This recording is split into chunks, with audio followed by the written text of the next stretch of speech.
OG goes through what appears to be a culvert.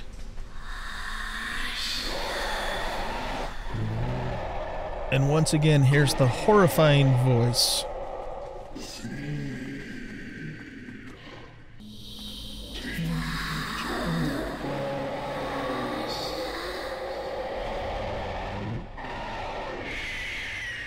Jasmine growls and the hair stands up again on the back of her neck. Whatever that is, it's not natural.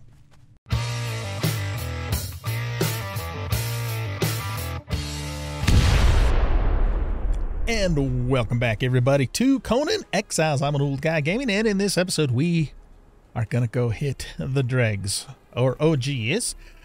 So, yeah, let's get started here today. So a couple things since the last episode. First of all, and I think I put a note in the video mentioning this, but after I stopped the last episode, I ended up making the noble pants, and they're actually, you know, this skirt that goes on the dancer, which is something completely different than what the icon shows. So I didn't even realize that's what it was. I just, you know, kind of did it. I thought, you know, I should try that after the fact. And so, yeah, so the dancer is now in a nice little dancing outfit. Also let Zamora come outside, get some fresh air because she was getting a little cooped up inside of the base there. As far as our thralls go, we have a couple of new thralls. So I captured Deirdre Deathbringer and also Nurus the Backstabber. I'll show you the clips of both of those captures right now.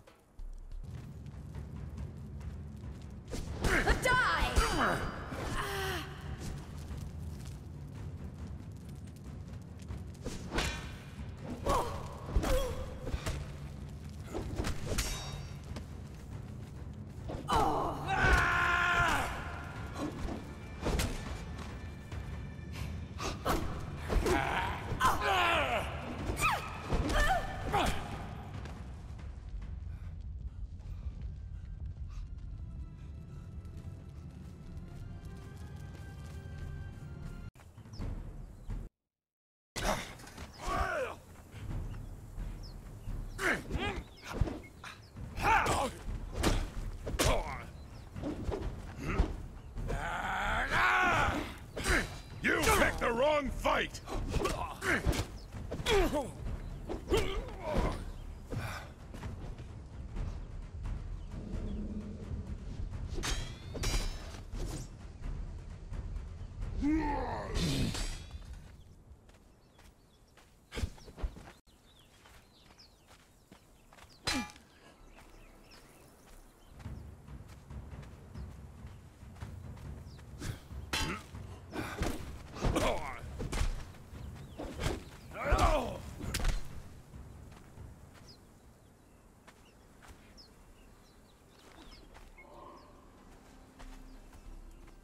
Okay, so we've got both of them. They're both tier 4 fighters. I've actually had Deirdre before. She's a decent. Well, she was a pretty decent fighter at that time, but it kind of all depends upon what her stats are going to be. Never had this guy before, so we'll see, you know, how he does. And then Gillimpton and Hoder are getting close. They're at about 90% tamed, so we just about have them. We do need to get a Taskmaster as soon as possible, though, because that's just going to speed up that process tremendously. All right, let's go over here. Check it out. We got ourselves a greater wolf. So we have a normal wolf and a greater wolf. Let's go ahead and grab both of those fellas out of there. And we're going to have to add them to the queue of followers, animal followers, that we need to tame up. So we can actually add... We might be able to add both of them, actually, because if this is all I have currently following me, let's put the greater there and the normal here. And, here, let's do something. I'm just going to do a summon sidekicks because it's hard to remember who's actually assigned right now. So it's all of these guys. So yeah, these two can actually be added, but let's set a home spot for them first, because we have to do that before we can sidekick them. So I'm just kind of lining up the critters along the shore here for now.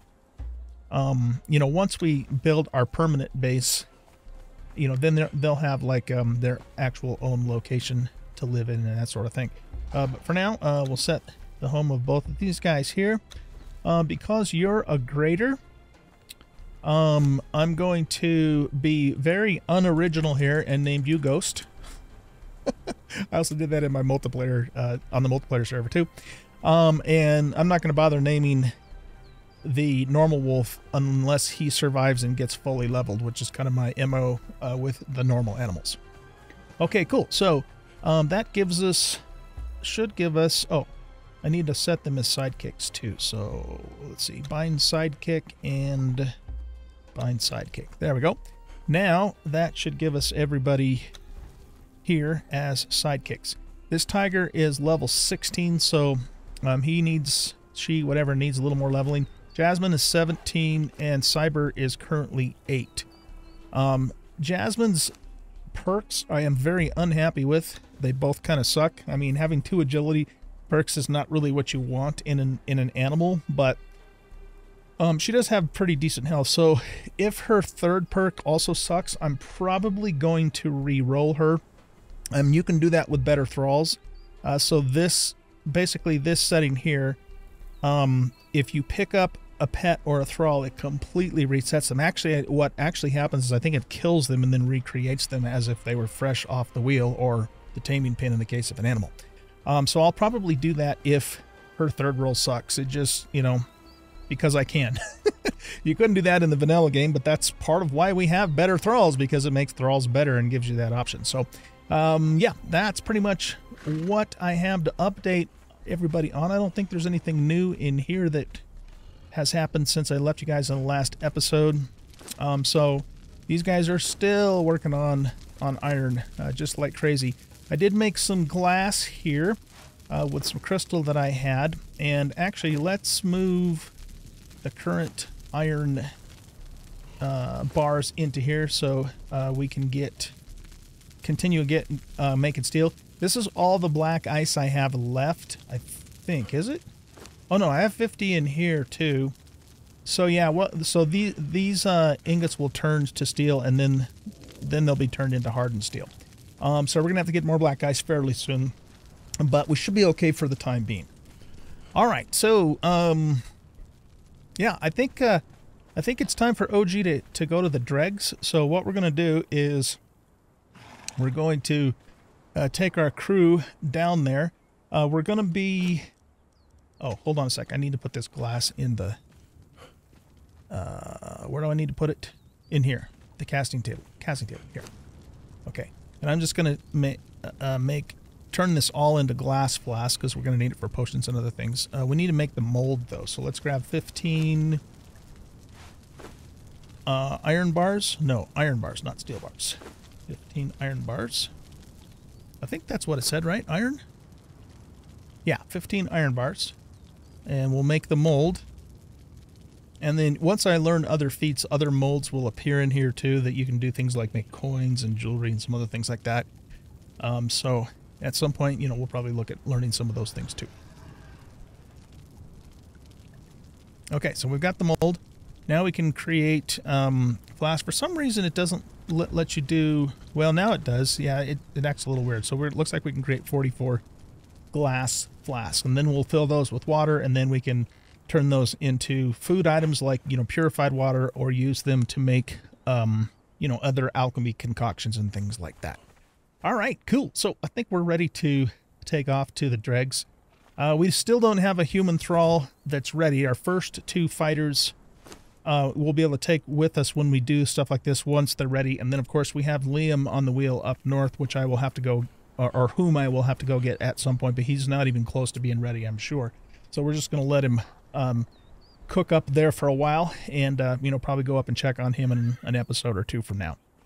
Just depending upon how much time, you know, goes by in the game. This is a single-player game. It's not on a server, so it doesn't run, you know, when I'm not on. Hopefully you guys don't hear excessive background noise, but I have a little fan on too, so it's making a little noise, but hopefully it's not noticeable too much. Okay, so let's see. We want to make sure everything is repaired. The steel truncheon's in pretty good shape. leather bindings are in pretty good shape. All of our tools and weapons should be fully repaired, or at least as repaired as, you know, the legendaries can go. You know, I don't think... I'm trying to decide if I even want... I don't think I want to take the Dueling Blade of the Hawk. I mean, it's a good weapon. I might even give it to one of the thralls once they're leveled up, but I just don't need a sword and an axe and a mace for a one-handed weapon. It's just extra stuff that's taking up room, and I'm not a super huge fan of the one-handed sword in this game anyway. Or at least not the attack animations that this particular one has. So we have the strangely familiar axe, which we got from killing the three-skull croc. And at this point in time, it's actually a pretty good axe for us. We've got the ancient daggers, and we have the unintelligible mace for our weapons. And we still have Eye of the Con, which is definitely the best bow that we've been able to come across to date. Speaking of which, oh, you know what we can do before we leave? We can actually upgrade this because I have enough manifestations of zeal. So let's do that really quick. We're going to need 250 brick, 60 shaped wood, and 250 iron reinforcement. So let's grab 250 of those. Said we needed 60 shaped wood and 250 brick, which actually I have it here. I've got the older, or the tier 1 I should say. I might need to hang on to some more normal brick. But anyways, I got the older furnaces out here working on hardened brick. So yeah, they're just cranking away there. I want to keep a little more of this. So let's take 250 out of there. Let's take 250 out of there. That gives us 500 normal brick. Well, 550 I think after we're done doing this. So, because you know we still need normal brick for stuff too. Okay, so put those in there, and we should be able to go ahead and upgrade to the tier 2 altar. And yeah, cool. I'm not sure what else that's going to open up for us, but I guess we'll find out soon enough, right? Oh, I made a thrall pot too and put some food in there, so it's ready for the thralls. Plus, you know, Zamora needs to eat too, so she's got food. And we're gonna put this brick away, then we're gonna take off. As I've been kind of doing with this series, I've recorded several episodes back to back, so again, I haven't seen all of your comments from the last previous episodes, so just kind of keep that in mind, but I will respond to them once they do come in. I know it's the downside to me getting ahead of you guys like this with multiple recordings is the comments aren't in real time, but the upside of it is if I all of a sudden get really busy again with work or something else in real life and can't record as frequently, at least we, you know, have lots of content that we've been able to get out up to that point. So basically we want to make hay while the sun's still shining. Yeah, okay. So let's go ahead and take off, and we're going to hit the Dregs. Okay, so OG is on his way exploring down the river, or to the west.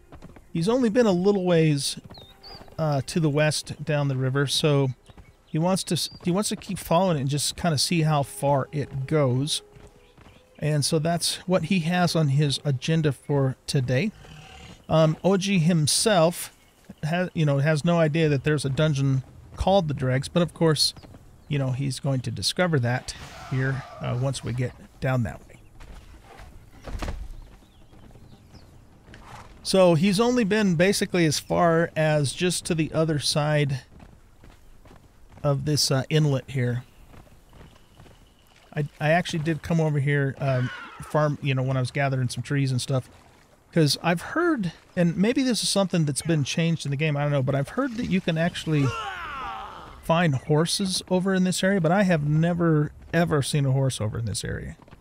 I've only found them, you know, where they are up in the highlands and in that area to the east, kind of on the border of the desert and the jungle. So, but every so often I come over here anyways just to see if maybe one happened to have spawned, but yep, I've never seen one over here. So either they changed that, or when the information that I got about horses being over here was not correct. So I don't know. But anyway, I don't see any horses, so moving right along. There's always a bunch of crocs that spawn in on this little NPC camp whenever you go by here. Now I'm trying to decide if I want to nab somebody from, what's it called, Skulker's Cove, or wherever the big Dafari camp is down here. You can get the Cannibal Brutes, and they're decent early to mid-game fighters, but they're not going to be anything... They're not going to be anywhere close to as good as, say, like a Relic Hunter or a Leon, but, you know, we could maybe nab one of those, or, you know, if we find a named... cut that out. If we find a named craftsman in that camp, we might, depending upon what it is, we might nab that too. Okay, so this is brand new territory for OG. He's never been this far west down the river. So he's just looking around, checking things out. He sees where the, or he sees those structures up ahead. They look very interesting. And way over there at the very end of the river, there appears to be some sort of temple or structure. And he sees another one of those strange obelisks with the pink, corrupted fog around it. So definitely something that has his curiosity piqued and that he's going to investigate. He comes around the corner and stops his horse. There's a huge Dafari camp between him and his destination. He thinks about this for a while and decides what to do about that. He could whistle for his animals to come and just go in and slaughter everything in the cannibals' camp. Or he might want to take a quick look and see if there's potentially someone over there that would be worthy of joining his army. So he's going to take and park his horse over here. And whistle for his animals to come. I actually meant to do that before we started. Okay, stop following. And he instructs his animals to stay put. And what would be a good one for that? Here, we'll do by set. Why the hell that matters, I don't know. Looks like he just scratched. Instructs his animals to stay put while he goes and scouts ahead. Okay, so let's just see what we got up here. If Boji finds somebody who looks worthy, meaning a named person, he may just decide to recruit said person. If not, then he can at least collect some more hearts for the altar of Set. Not that OG really gives a shit about Set, but he just wants Set's benefits. His snake arrows and whatever else he might offer. Actually, don't shoot that until we know what it is. Okay. Let's just kind of be quiet and sneaky here. Come, Shadow. Not that that really matters in this game, but that's just a level 1 archer.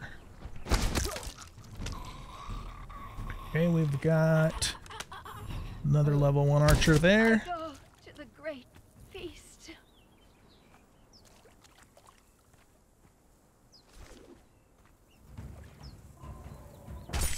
As a general rule, OG doesn't take pleasure in killing these people, but the problem is if he doesn't kill them, they will try to kill him. So they pretty much leave him no choice. Harvesting their hearts after the fact is beside the point because, you know, they don't need them anymore anyways. Okay. Let's get the heart off this dude.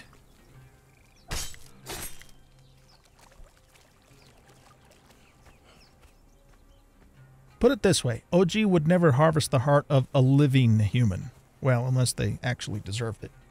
Which some of the humans in this world probably do. Alright, let's go around this way and see what... There's usually a craftsman right at this little banner here. Could potentially be a cook. By the way, out of character here, I'm collecting all this human flesh and turning it into blood in the press so that I can then make blood sausage, which is the best food to feed cats, you know, lions and tigers and so forth. for healing when they're fighting. And I was going to actually make some of that and I forgot to do it, so we'll do it later. Okay, let's put this down here just in case this is somebody we might want to knock out. And actually, I'm going to also put a binding down here so I don't have to futz with it later if I have to quickly grab somebody and get the hell out of here. Okay. OG approaches carefully to see who this individual might be. It is a level 2 lamplighter, not somebody who we're particularly interested in. There's a level 2 archer.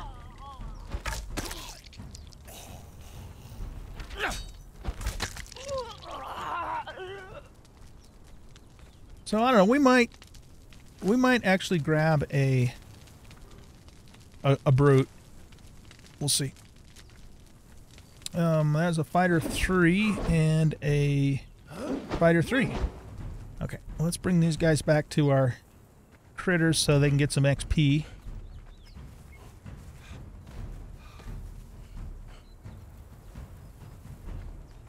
Actually, I should pull the critters closer anyway.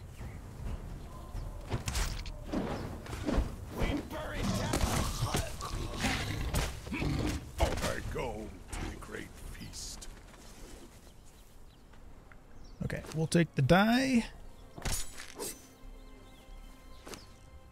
Nothing on you that we want. Okay, let's pull the animals up to here. So OG whistles for his animals to advance, but then stop short. We don't want them to be too close in case we get somebody good and they run towards the animals, which happened to us the other day.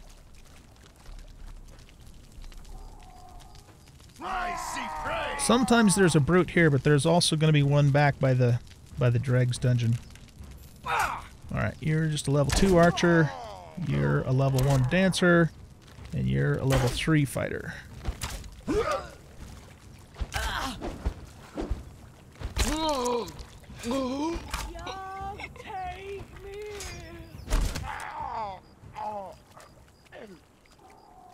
Okay.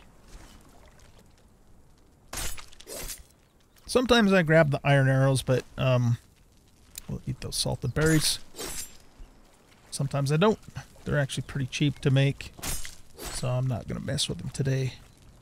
Because we're kind of in dungeon running mode. We're just trying to get to the dungeon. Alright, so let's see. What are you? Can't tell yet. Fighter 3.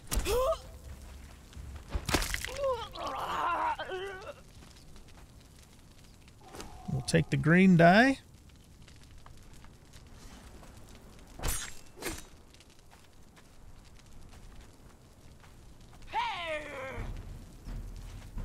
Alright, got the attention of several of them. Get the shield out and see what we got here. You're a level 1 tanner. Not interested. I go to the great. You're a level 1 dancer. And you're a level 3 fighter. And then we got a couple of archers here. A level 3 and a level 2.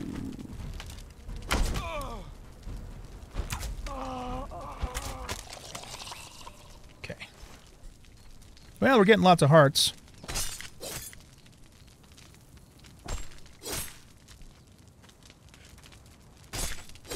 Don't care about that stuff.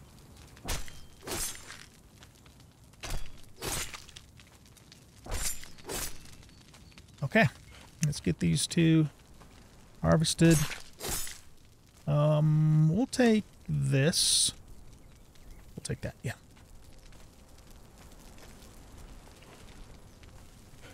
Okay, nobody over here. I'll take the volatile gland and don't really care about any of the rest of that stuff. Let's go check this chest as well. Nah, we're gonna leave that behind. I just don't want to load up on a bunch of stuff because we're going to be going into the dregs here in a second. Okay, so let's do this. Let's pull the critters to here now so they're a little closer. And press E to interact. You've learned a new feat, Defari weapons. And is this a thing too? Yeah. We learned Dafari banners. Okay, cool. Not that I'm probably going to make Dafari weapons or banners, but at least we know how, in case we decide to do so for some reason. Okay. Let's advance. We've got a couple of dudes by the fire. Alright. What are you? You're a level 2 cook. I'm going to hold out for something a little better. There's a named cook in the Azura's cave that spawns sometimes, so I'm kind of holding out for that one.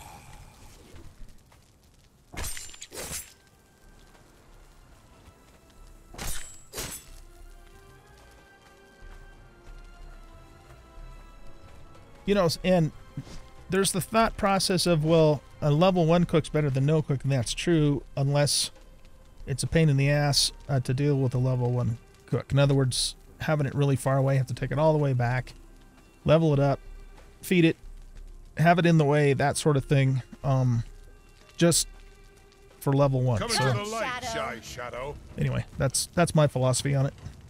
And knowing that I should be able to get a named level cook right in my backyard from the Azura's place is another reason why I'm not really looking to get something less than that at this point.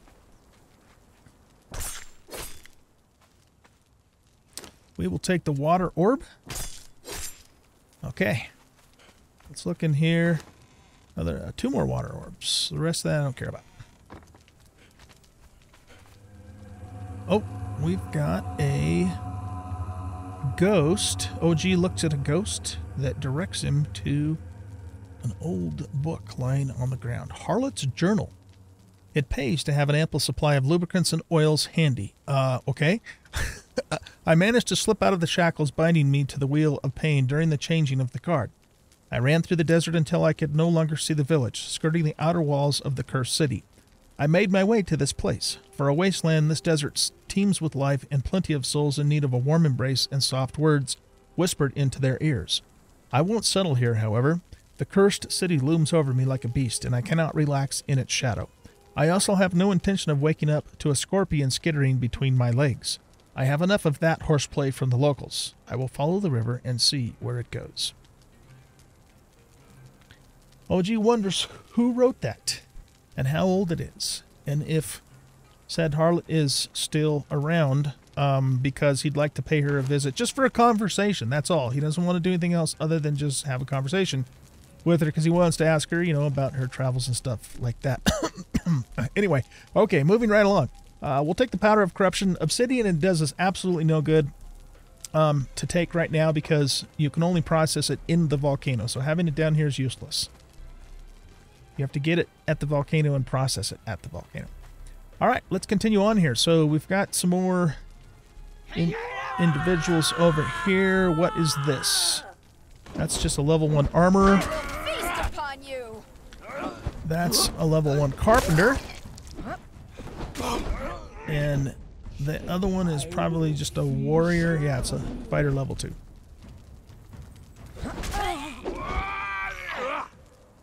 Okay, is that everybody that was over here? No, seriously, he just wants to talk to the harlot, that's all. You guys don't believe me, do you? We'll take the Powder of Corruption. I don't think I want any of the rest of that stuff. Okay.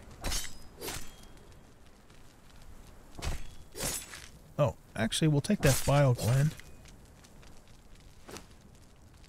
Volatile gland, rather. Okay, so we're getting close. That guy at the foot of the stairs, if you can see him, is a brute, guy or gal. But let's see what this one is first. That's a level 3 fighter. Okay.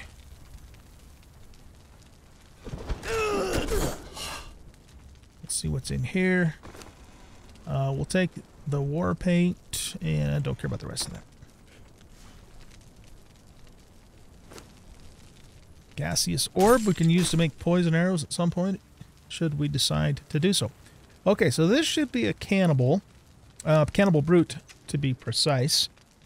And, yeah, we might as well not knock him out and take them with us for the early to mid game here. Actually, we're not really in the early game anymore.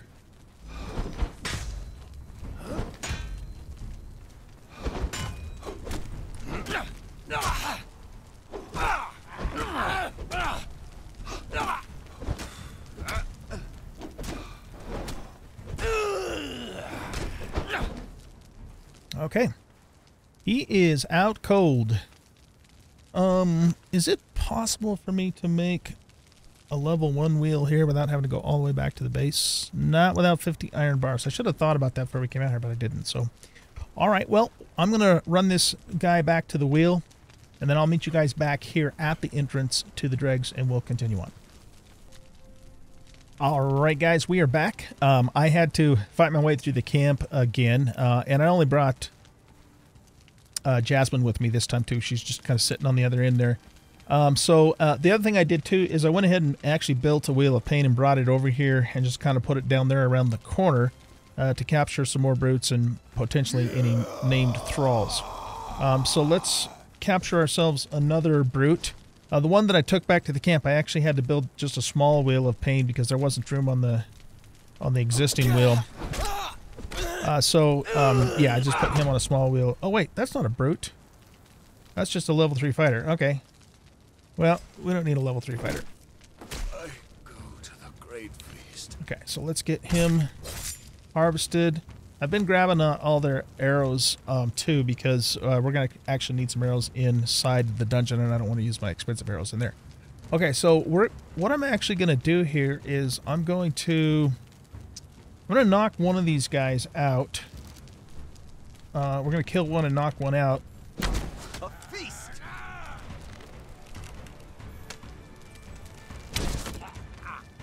And the reason I'm going to do that is because if you guys didn't know, you have to slay one of the Defari on top of the altar to get into the dungeon. Okay, let me go back and get Jasmine really quick. And if you lure them in there while they're still alive, sometimes they can glitch down underneath the opening and screw it up, so you can't actually, get them in there. That's what the deal is with that. All right. I'm going to put all of these... let's put the human flesh... Yeah, this is just all the stuff I looted off of them. We'll put that in Jasmine's inventory. I'm not going to hang on to this stuff, though. So let's just drop all that. Okay. So follow me, Jazzy Jasmine. Yeah, I didn't find any brutes or any named or anything in this batch, so it's all right. We got a bunch more hearts from them, so that's always a good thing. Okay, so let's go ahead and jump into role-playing mode here. So OG approaches the strange-looking structure. It's not seen anything quite like this before. He walks on in and looks around a little bit, and he sees a vision of ghosts, and it looks like the ghosts are slaying a prisoner on top of the altar here, and then that appears to open it up. Curious. There's also a talking stone here, so let's see what the talking stone has to say. Water flows through our city, from untainted sources in the high places, and down through the mighty aqueducts that we built to sustain us. And the sewers carry away the waste from the city, washing it away in a torrent of pure, clean water. Slave, you have been chosen to maintain those sewers, to sweep away the debris and creatures which gather in the foul-smelling darkness. Be honored, bonded one, and be wary. Strange things grow in the gloom of those tunnels. So there's This must be like a sewer system, according to what that information said. Very interesting. And the part about strange things growing in the tunnels leaves OG just a little bit unsettled. Nevertheless, it appears that he has to slay an enemy on top of this pedestal thing here to get inside.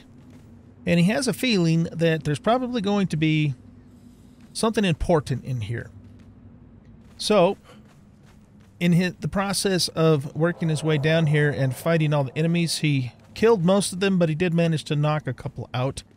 And so, he's going to choose this hapless Dafari here to be the sacrifice in order to open the dungeon. He doesn't feel too terribly bad about that because the Dafari did, after all, try to kill him. So he drags the victim on top of the entrance here.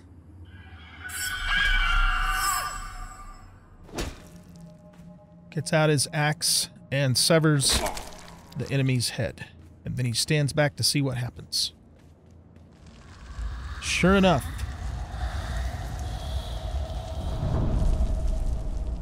the opening exposes a spiral staircase and a very eerie voice that appeared to say something, but he wasn't quite able to understand what it said.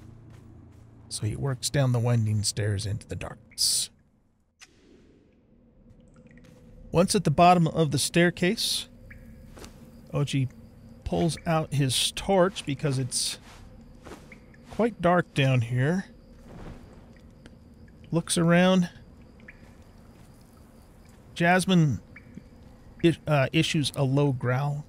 The hackles on the back of her neck and shoulders are standing up. There's something evil and unsavory about this place. More ghosts appear. One seems to be reading this tablet, and the other one walks down the stairs. OG checks the tablet to see what it has to say.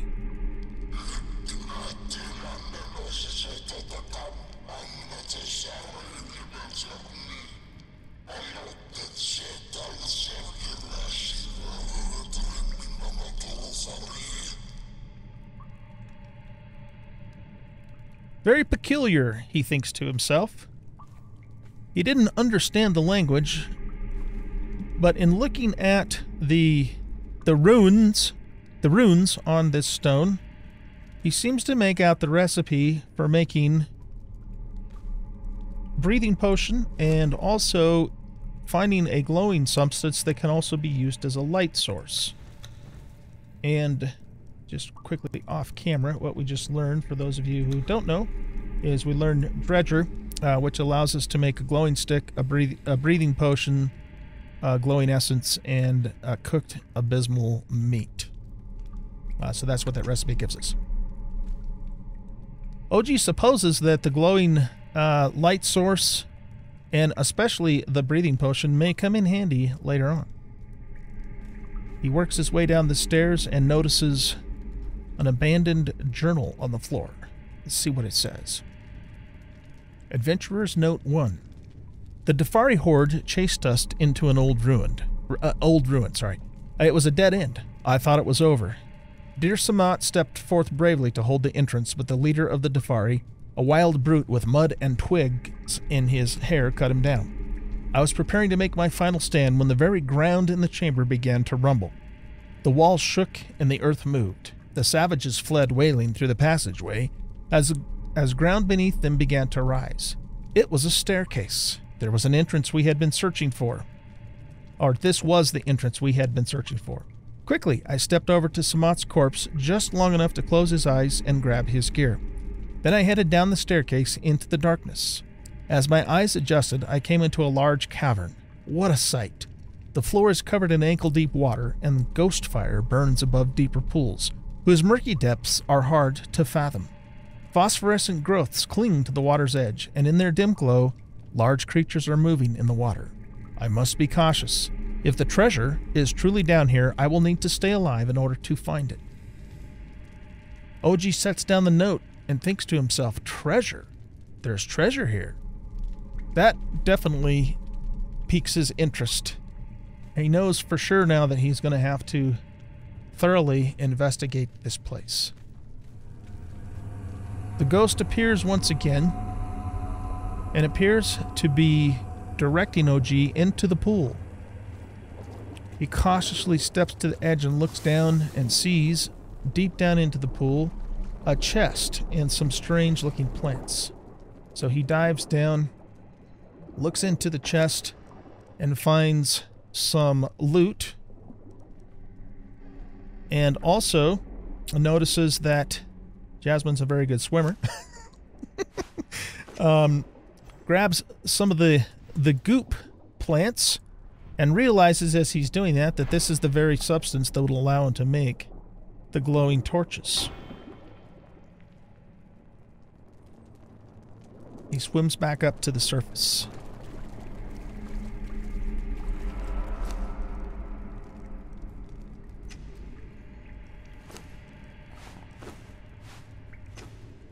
He moves deeper into the cavern, noticing that there are additional pools with ghost fire shining on them, or burning from them, rather.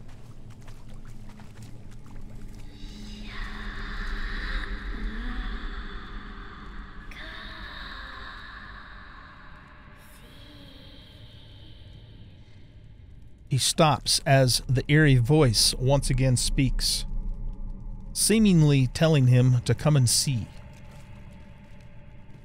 The voice makes him very uneasy. It has a foul and dark feel to it. Walking over to another pool, OG looks at the bottom and notices more of the plants. But he doesn't need any more right now because he actually has plenty and he doesn't want to burden himself too much because he needs to make it through this dungeon.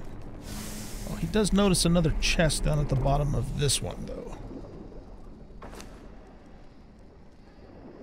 Grab some basic loot out of the chest and back up to the surface. There's a staircase leading further into the dark dungeon. It appears that nothing living anyway has been in this place in a very long time. And then the ghosts appear to him again, and they appear to be directing him through what appears to be a doorway of sorts. Looking down on the floor, he finds another one of the diaries. Adventurer's Note 2. At first I thought I had come to a dead end and that my quest for the treasure would be over, but then I noticed the stone mechanisms set high into the walls along the corridors. They were built for a taller race than ours. Who knows what primordial race once stalked these corridors? But they can be activated from below with a thrown object or an arrow. There is something else. A voice. It speaks to me, and it is probably nothing. The strain of the long quest in search of my ancestors' treasure. Old G thinks to himself, I don't think that voice was in the author's imagination, because he is hearing it too. And OG knows that he is not himself crazy. He continues on into the dungeon.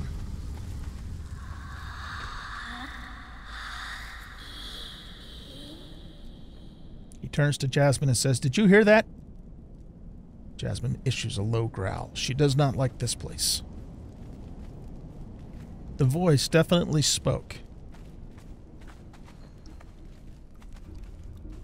He comes into a strange room and notices the switch that the person in the note was talking about. And it is definitely too tall for him to reach. But he also notices that there are several arrows sticking out of the device in and around it, where other, he supposes, humans have tried to activate. So he pulls out his own bow, shoots an arrow, and activates the device. He wonders what will happen next. Water begins to flood the cavern. Ah, he understands now. what happens is that the water raises him up so that he can get to the next section.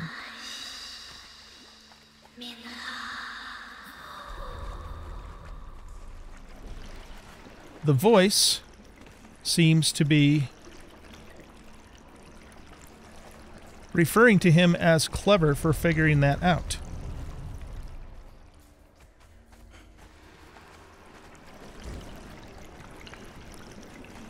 He looks around,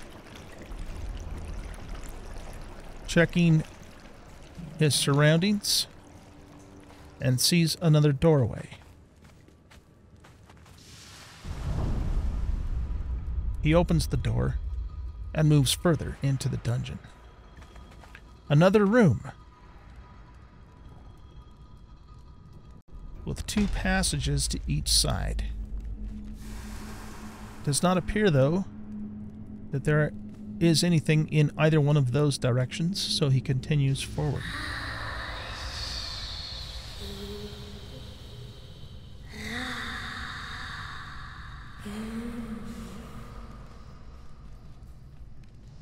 He's not so sure, but it sounded like that voice seems to think that he is her lover. That, more than anything else, is unsettling. He finds another switch, and he activates it with his arrow. And soon the water begins to rise.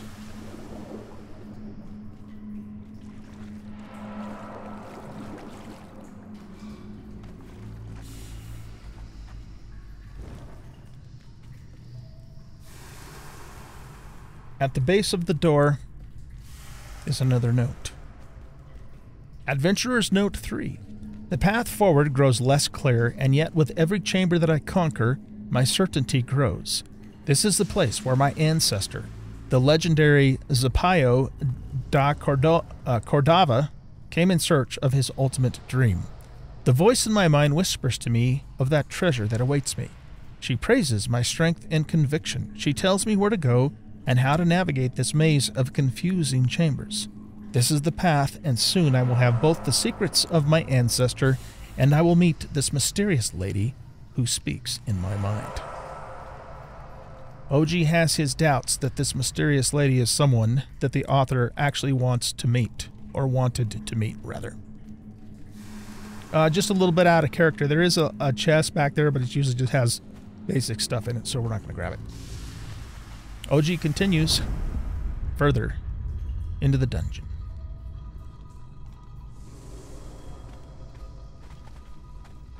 Another switch activated by an arrow.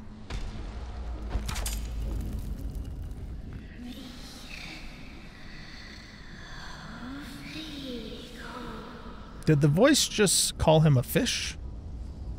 He's not sure.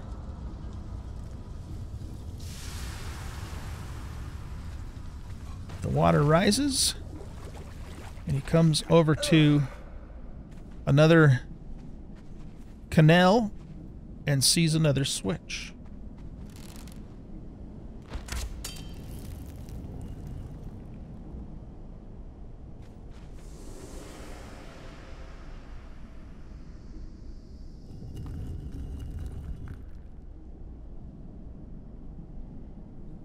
That switch did not do what he thought it would do, which means he needs to...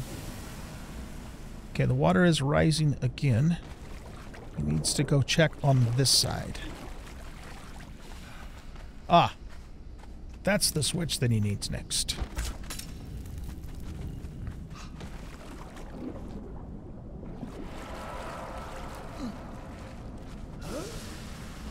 That was lucky. That was... I should have jumped over that way. Anyway, okay. So the water is now up on this side, and he hits that switch, and then he quickly comes over here, and that water went back down. Oh, you know what? I shouldn't have hit that switch again. It turned it back off. Does this water come back up? I don't think it does. I'm gonna have to hit the switch again. Oh, no, it is coming back up. Okay. What you're supposed to do is hit that switch first, which raises this side up. Then you go on that side to hit that switch, which raises this water up. In case some of you haven't been in this dungeon before. Okay, continuing on. Back to roleplay. OG sees a chamber off to the side. He goes to investigate. And in the midst of this chamber is a pool of foul-smelling liquid, the vapor of which makes his eyes water and burns his nostrils. He surmises that that must be some kind of acidic fluid.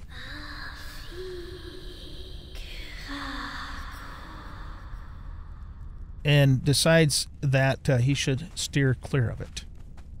He looks around in this chamber to see if there are any other notes or anything else worthy of investigating. Ah, there is a chest here with nothing worth grabbing.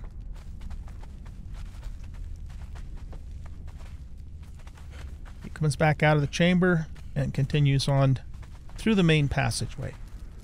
And he sees his first enemy. There appears to be undead in the hall here.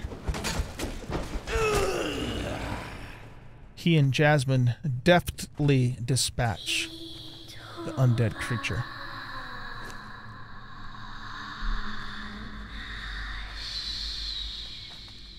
The voice seems to be talking about, he thinks that the voice said something about destiny, but he's not quite sure. It's very difficult to understand what it's saying. There's another undead.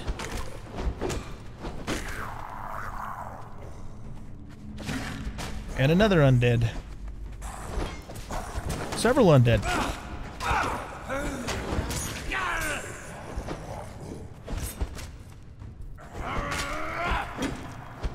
OG and Jasmine dispatch them with ease. I'll take some steel.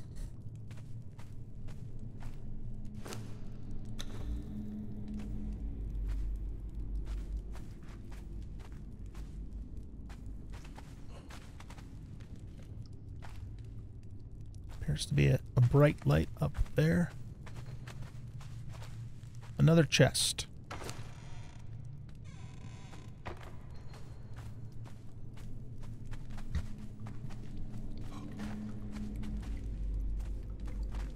Does not appear to be anything else interesting down this way. Deeper into the dungeon he goes.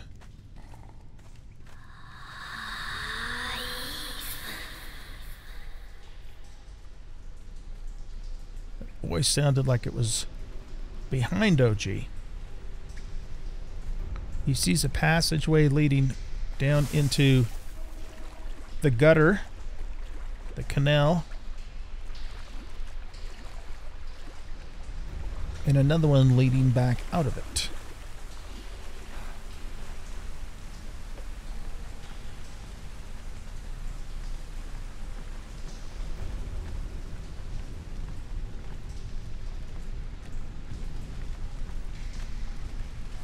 There does not appear to be a way forward on this side. Ah, off in the distance, though, he does see another one of the switches.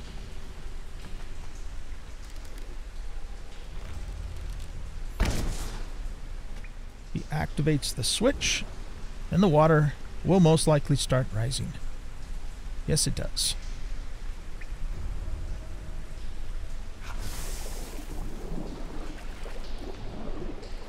He moves over to the right-hand side to investigate what might be over here.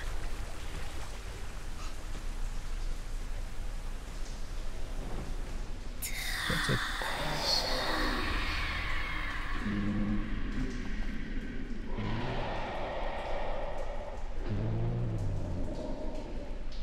He hears a very unsettling sound. Not sure what that is. Not sure he even wants to know what it is, but he has this sinking feeling like he's going to find out one way or the other. The water rises once again. He sees another area on the other side of the chamber. And he swims as fast as he can to try and get to it, thinking that the water will probably fall again. And he makes it.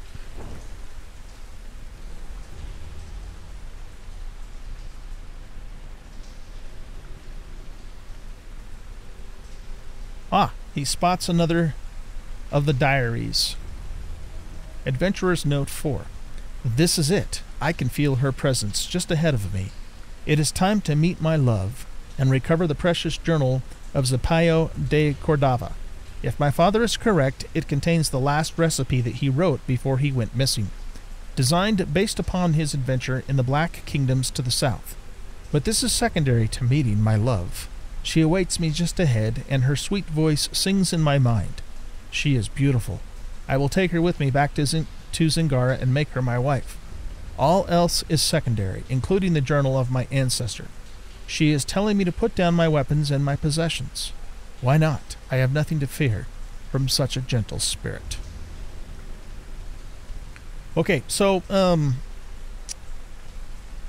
she's talking about finding this recipe that that this Zapallo de da Cordova wrote. It contains the last recipe that he wrote. So that's going to be kind of important to the story. Just to give you a little heads up there. All right, let's continue on. OG goes through what appears to be a culvert.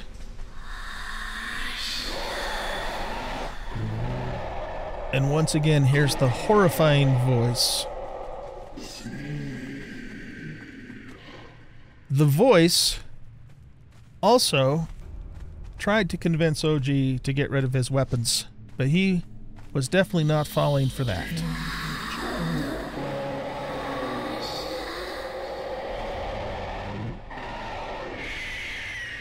Jasmine growls and the hair stands up again on the back of her neck. Whatever that is, it's not natural. Another undead stands between OG and the stairway.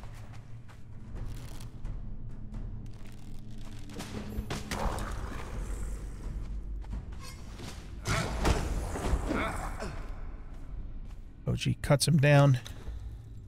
Both of the undead.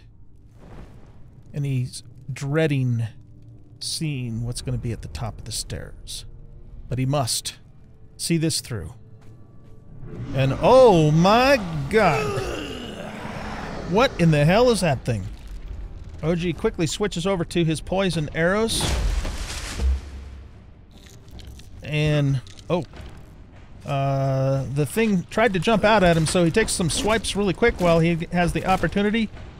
It seems to have all kinds of eyeballs on its head. It is by far the most hideous thing OG has ever seen in his life. And it's spewing acid. So OG starts to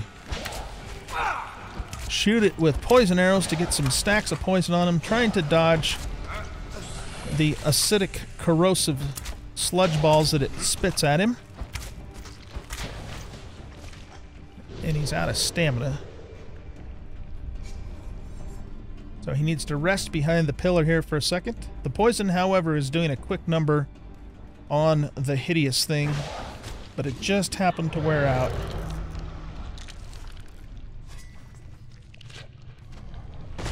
And it jumps out again. What in the hell? So OG quickly runs over to it. Quickly being the key word there. And slays the foul slug with a dozen's eyes on his head, or whatever that is. The thing reeks with a smell that OG can't even describe, but it makes his eyes water. The acid drains out of the pool, and at the bottom of the pool, there appears to be another book of some sort. And reading it, he learns how to make some weapons and other things from the flesh, I guess, and, knowledge of this creature. He takes out his cleaver and he harvests the creature, and in the creature's body he finds the staff of the Triumvirate. He's not quite sure what this is, but there's an inscription on the staff. The staff, found in the acid pit alongside the abysmal remnant, is marked with an ancient language. The first runs along the length of the staff in glowing runes, whereas the second is carved rudely over the top of the first script, obscuring pieces of it. While unintelligible at first glance, beneath the glow of the bracelet, the runes shape themselves into a recognizable script that reads, "A gift from the give us advice, and allow us to control the must be brought the Tower of the Bat, where, placed on the altar, awakened to share with us, only awakened by our and their blood." Reading the script is one thing. Understanding what it means is something else entirely. Very curious. OG supposes that maybe this was the treasure that the person writing the notes, who succumbed to the seduction of what turned out to be a horrific remnant of the abyss, slug creature, deceived and almost certainly murdered. Consumed, most likely. OG feels very hopeful about finding this thing because he believes it might actually put him on the path of ultimately escaping this prison that Mitra has exiled him to.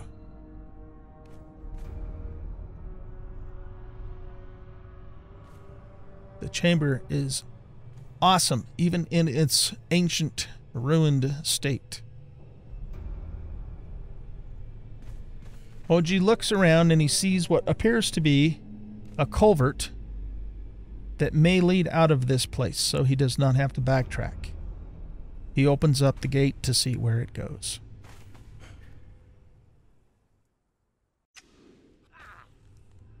After crawling around through several culverts, he finally finds the exit and makes it back out into the sunlight and takes a breath of the clear, fresh air after being in that foul place for so long.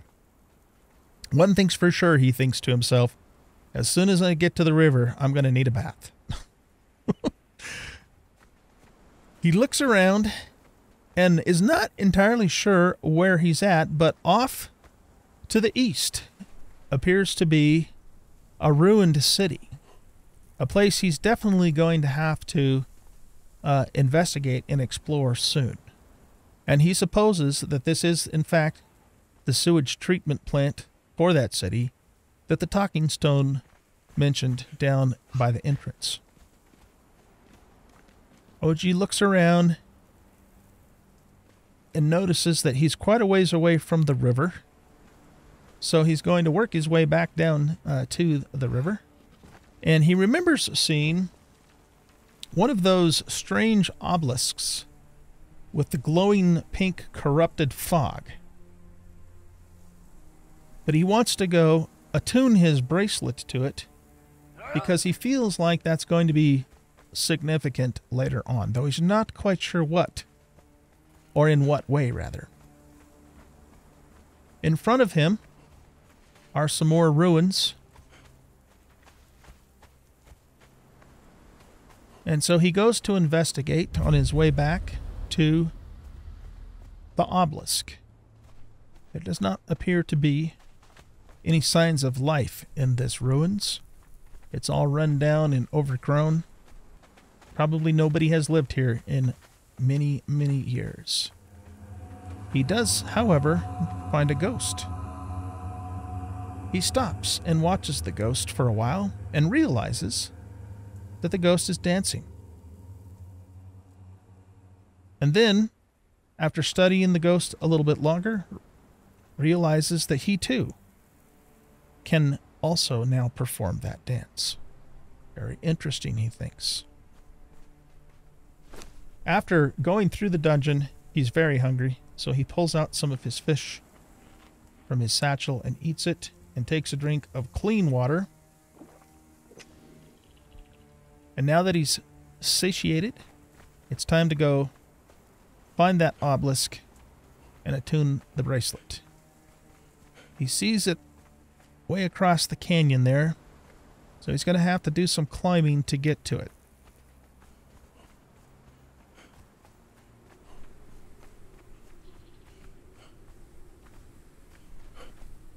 He marvels at the architecture of this ancient, extinct, he supposes, anyways, race.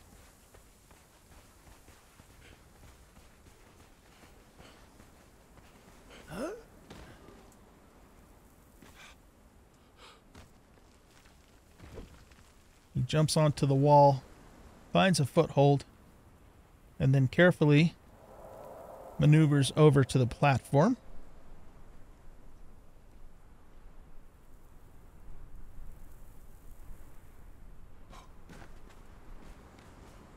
He runs up to the obelisk, quickly touches his bracelet to it. It vibrates and sparkles, and then he quickly runs out of the corrupted fog. Now, how to get down from this place? He recognizes down below that that is the entrance to the dregs that he just crawled through. So he comes back this way and breaks his leg on the ledge. Okay, trying to grab it. All right, let's see if we can get down through here. Go around this way. All right, you guys, that is it for this episode. So what I'm going to do is I'm going to go back through the camp again, see if I can find a brute or anything named, and if I do, I'm just going to stick it on the wheel over there. And yeah, I hope you guys enjoyed this episode. That was fun, our very first dungeon crawl, and some really, really cool lore along with it. So we're OG's going to continue following the leads that he now has. The lead, or the staff seem to indicate something about a bat tower, so he's going to have to see if he can find anything meeting that description, and take the staff of the Triumvirate there and see what happens. But he has a feeling like he's on the right track to eventually finding a way to remove the bracelet. All right, guys, so thanks for watching. I hope you enjoyed this episode, and if you did, please hit that like button and subscribe to the channel. Leave a comment and share out the video. And OG now knows how to dance. That's very cool. And we'll see you in the next episode. Goodbye.